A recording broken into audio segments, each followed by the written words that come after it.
सामने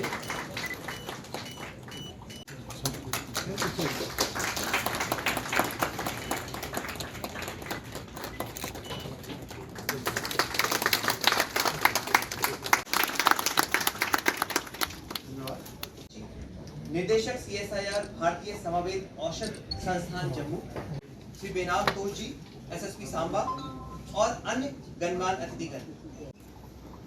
Honorable Vice Chancellor, Sher Kashmir University of Agriculture, Science and Technology, Professor B.M. Tripathi. Ambitious Chandrayaan-3 mission, India's next grandiose Deputy Commissioner Samba, Shri Basu Yadav, Chairman JKPCC, Dr. Jitendra Singh Ji, Minister of State, given in charge, Prime Minister Office, Personnel, Public Grievances and Pensions, Department of Atomic Energy, and call to action for all of us to play a proactive role in driving progress across various domains. नहीं, सबसे पहले तो आपके साथ ये बात साझा करनी है कि सेंट्रल यूनिवर्सिटी जम्मू यहाँ के कुलपति प्रोफेसर संजीव जैन बधाई के पात्र हैं। ये चंद्रयान और अंतरिक्ष को लेकर के जो गोष्ठी आयोजित हुई है उसका एक विशेष महत्व इसलिए भी बन जाता है कि उत्तर भारत की मात्र एक ऐसी यूनिवर्सिटी, एक ऐसा विश्वविद्यालय है ये सेंट्रल यूनिवर्सिटी जम्मू, जहाँ पर के इसरो के सौजन्य से पहला टीचिंग डिपार्टमेंट स्थापित किया गया था आज से कुछ 4-5 वर्ष पहले। इससे पहले अधिकतर स्पेस टेक्नोलॉजी के सीधे इसरो के अधीन जितने भी विभाग हैं अधिकतर दक्षिण भारत के प्रदेशों में थे।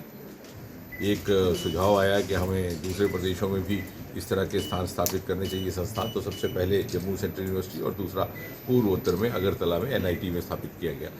और साथ ही साथ इनको इसलिए भी प्रशंसनीय है कि इन्होंने यहाँ पर टीचिंग कोर्स भी प्रारंभ कर दिया पिछले 2 वर्षों, और उसका चयन ठीक उसी तर्ज पर होता है जैसे कि हमारे तिरुवनंतपुरम इंस्टीट्यूट के तर्ज पर IIT JEE का जो इम्तहान है उसी में प्रेफरेंस देकर के यहाँ पर बच्चे आते हैं। और ये बात इसलिए कह रहा हूँ कि बहुत कम लोगों को इस बारे में जानकारी है, तो मीडिया के माध्यम से इसकी जागरूकता की भी आवश्यकता है।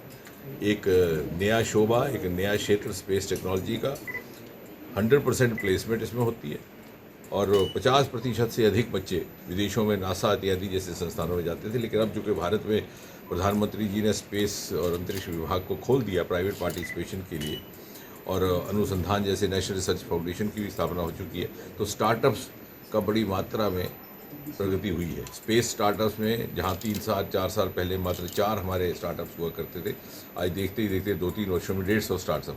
तो स्पेस स्टार्टअप्स और स्पेस टेक्नोलॉजी एक जीविका के रूप में और शोध के रूप में दोनों ही तरह के एक नया विकल्प युवाओं के लिए। और इस सेंटर का नाम, ये भी हमारे लिए बड़े हर्ष और गर्व की बात है, सतीश धवन सेंटर रखा गया, क्योंकि उस बात की भी जानकारी जम्मू कश्मीर में बहुत कम पाई जाती है कि सतीश धवन मूल्यतः जम्मू कश्मीर के रहने वाले थे। बाद में वो बंगलुरु चले गए और बाकी का उनका व्यावसायिक जीवन वहाँ बीता।